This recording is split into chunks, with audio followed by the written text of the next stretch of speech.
Hemos estado en el libro de Tito, pero hoy quiero que busque Gálatas para continuar con nuestro estudio sobre la admirable gracia de Dios. Y hoy estaremos hablando sobre el tema viviendo en libertad. Deseo que mire Gálatas capítulo 5, versículo 1. Gálatas 5, versículo 1. Estad pues firmes en la libertad con que Cristo nos hizo libres, y no estéis otra vez sujetos al yugo de esclavitud. Estad pues firmes en la libertad con que Cristo nos hizo libres. Vivir en libertad. El Evangelio de la Gracia es la proclamación de la emancipación de Dios.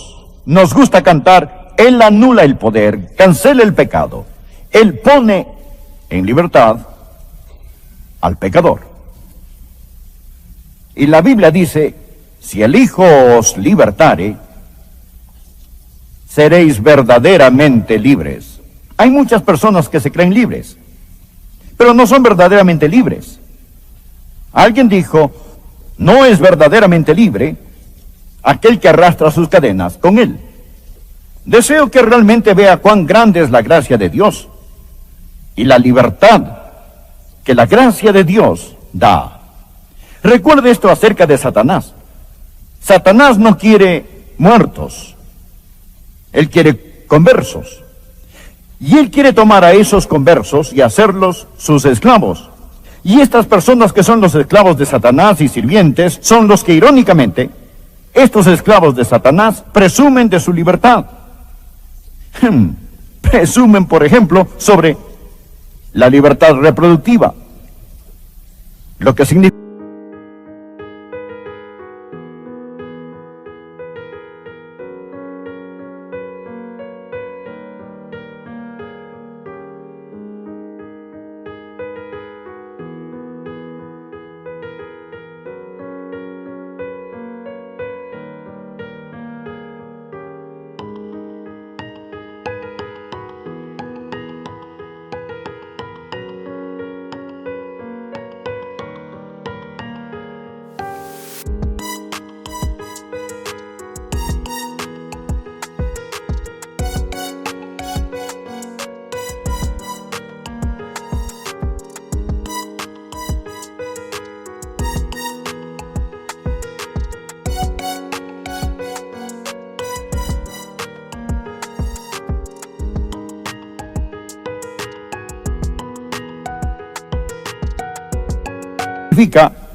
el supuesto derecho de vivir como los gatos del callejón y abortar. Llaman a esto libertad. O hablan de la libertad de prensa,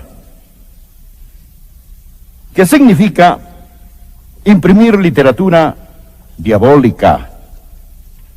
Desde que la isla de Manhattan se vendió por $24, no se ha vendido tanto lodo, ni tanta basura, tan barato. Y llaman a esto libertad. Pero 2 Pedro capítulo 2, versículo 19 dice: Él les promete libertad, y son ellos mismos esclavos de corrupción. Bien, Jesús vino para liberarlo. Y no existe nada más liberador que la gracia. Y no hay nada más maravilloso que una vida de libertad.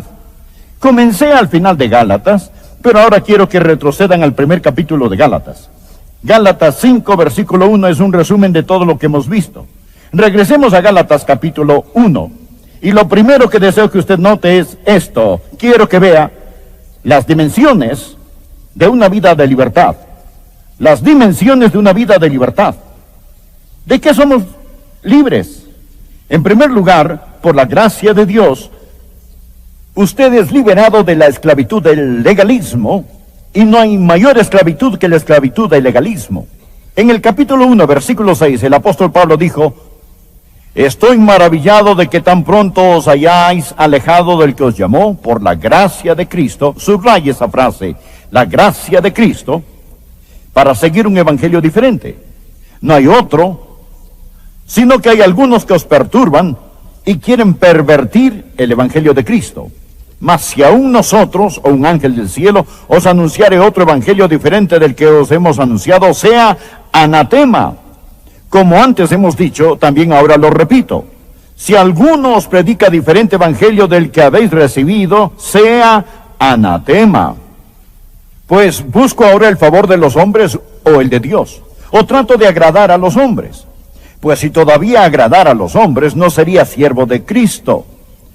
Mas os hago saber, hermanos, que el evangelio anunciado por mí no es según hombre, pues yo ni lo recibí ni lo aprendí de hombre alguno, sino por la revelación de Jesucristo.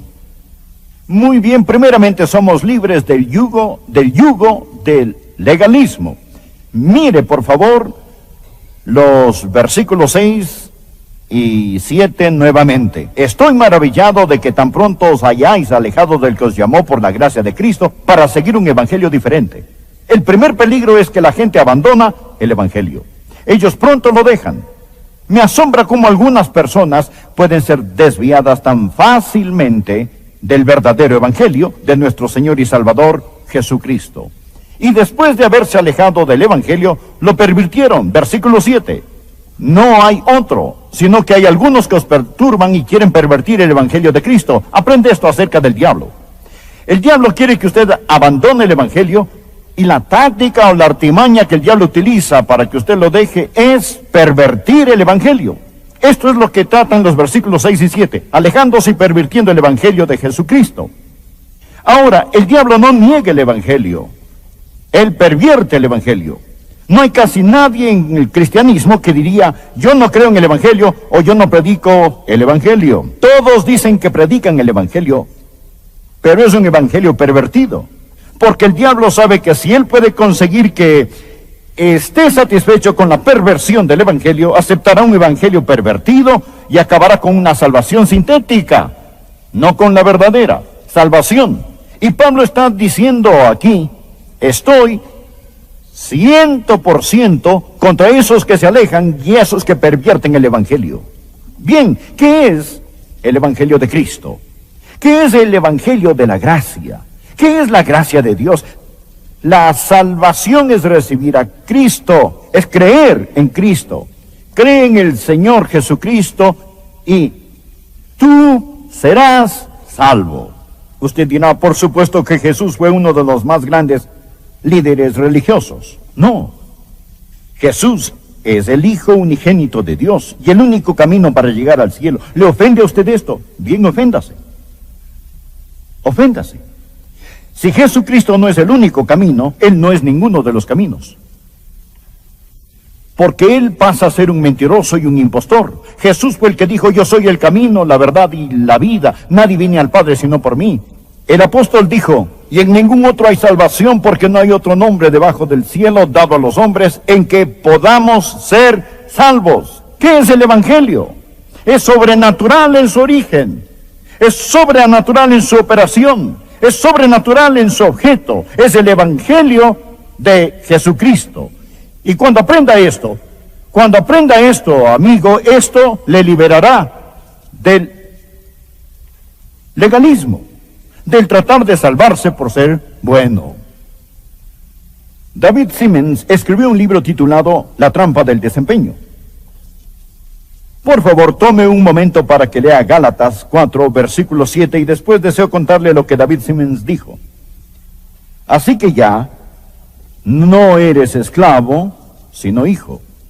Bueno, esta es la diferencia entre ser salvo por la ley y ser salvo por medio de la gracia. Así que ya no eres esclavo, sino hijo. Un esclavo es aceptado y apreciado en base a lo que hace. Un hijo es aceptado y apreciado en base a quién es él. Un esclavo, un sirviente, debe comenzar el día preocupado de poder complacer a su amo. Un verdadero hijo comienza el día confiadamente sabiendo que él es amado. Un sirviente es aceptado en base a su mano de obra, lo que él hace. Pero un hijo es aceptado en base a su relación. Un sirviente sabe que su productividad y desempeño son las bases de su aceptación. Un hijo sabe que su aceptación es en base a su posición como hijo. Un sirviente tiene paz al final del día si ha probado ser digno por medio de su trabajo, pero sabe que comienza el nuevo día con nueva ansiedad. Mas el hijo pasa confiado todo el día sabiendo que mañana no cambiará su posición como miembro de la familia. Un sirviente sabe que si fracasa, su posición estará en juego. Un hijo sabe que si fracasa, él será corregido amorosamente, pero él no tiene temor de ser sacado de la familia. Esta es la diferencia, amigos. Cuando entiende que es salvo por medio de la gracia de Dios, esto es lo más liberador. Alguien dirá, si creo en la salvación por la gracia, puedo simplemente salvarme y vivir como quiera. Amigo, yo quiero servirle. Y quiero hacerlo a causa de su gracia admirable. Escuche esto. Dios no dice, yo te amo porque.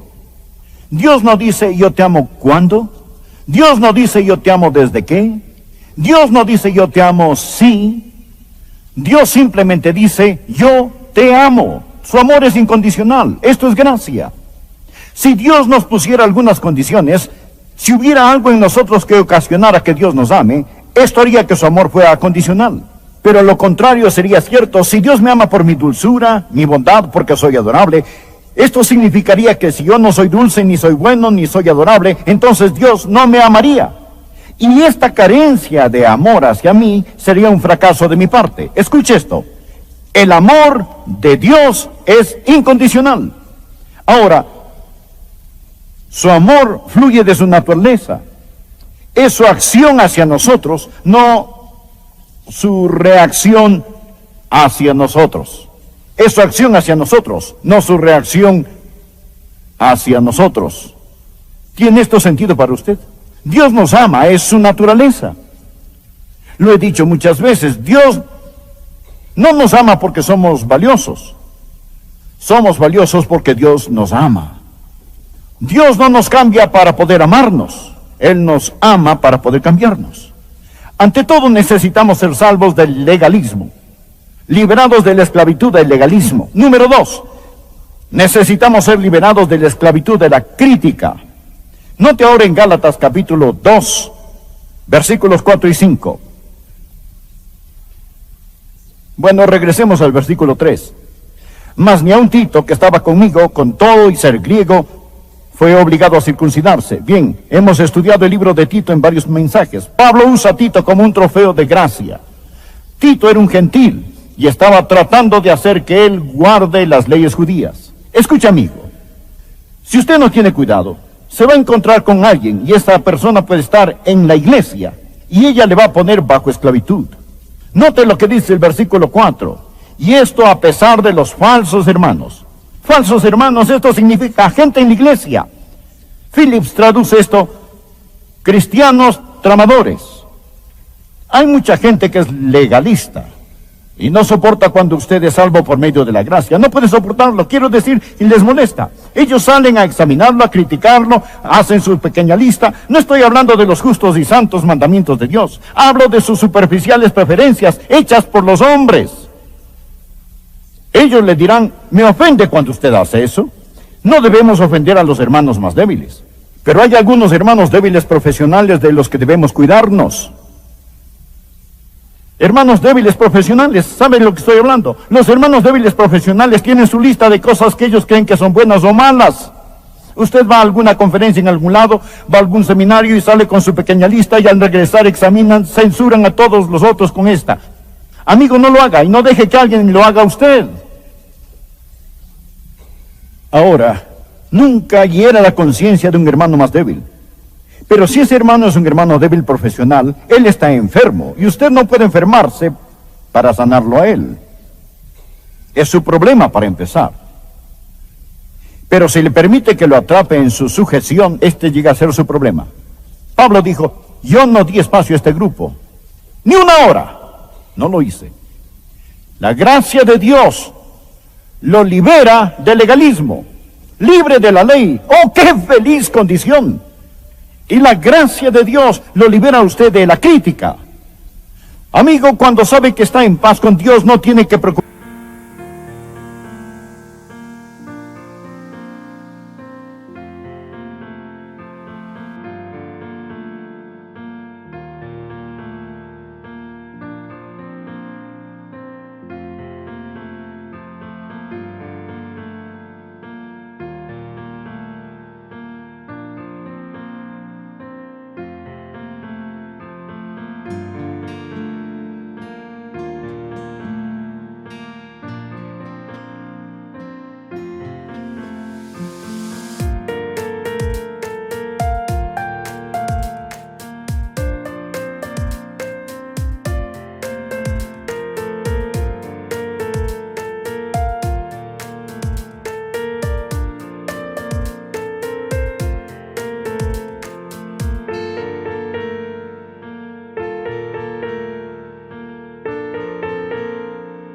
De lo que alguien tenga que decir sobre usted.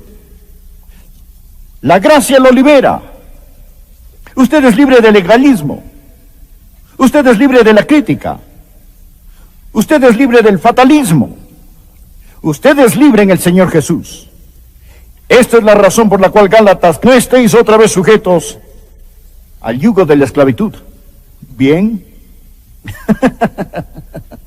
¿Cómo funciona esto?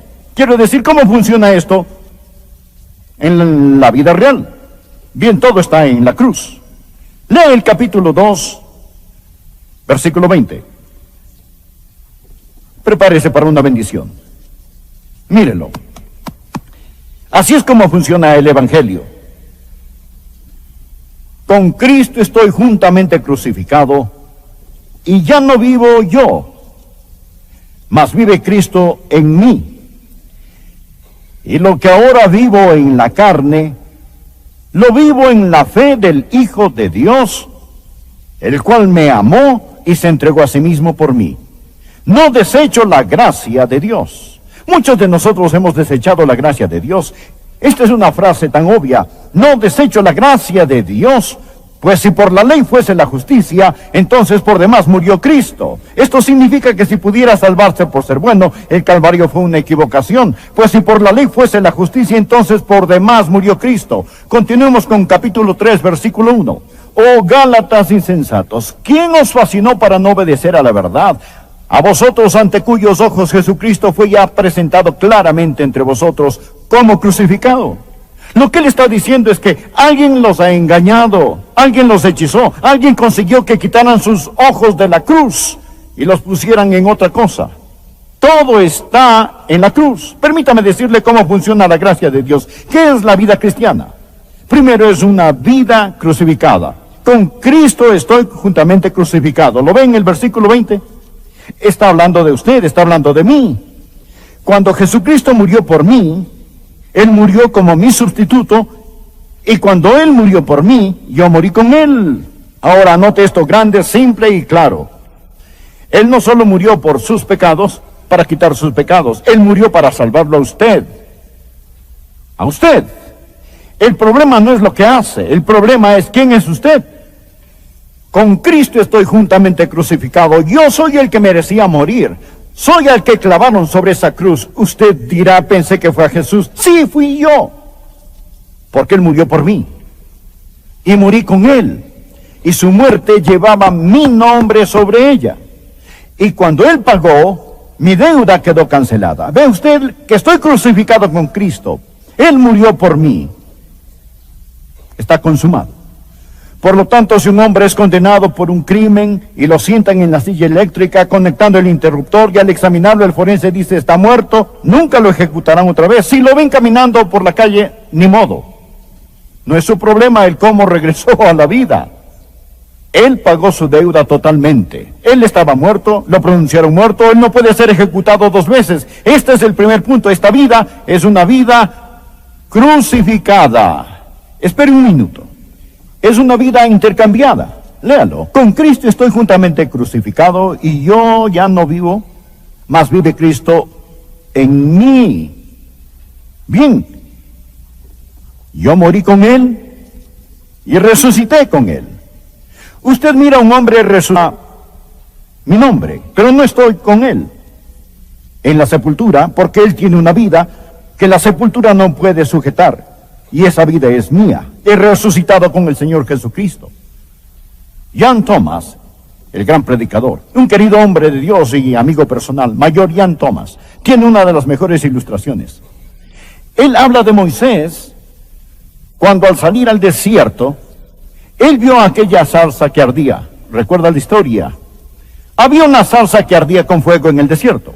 Moisés empezó siendo un misionero y acabó siendo un asesino. Ahora él estaba al otro lado del desierto. Y estando al otro lado del desierto en exilio, Dios le dijo: Moisés, quita tu calzado de tus pies, porque el lugar en que estás, tierra santa es. Y allí hay una zarza que solo ardía, pero no se consumía.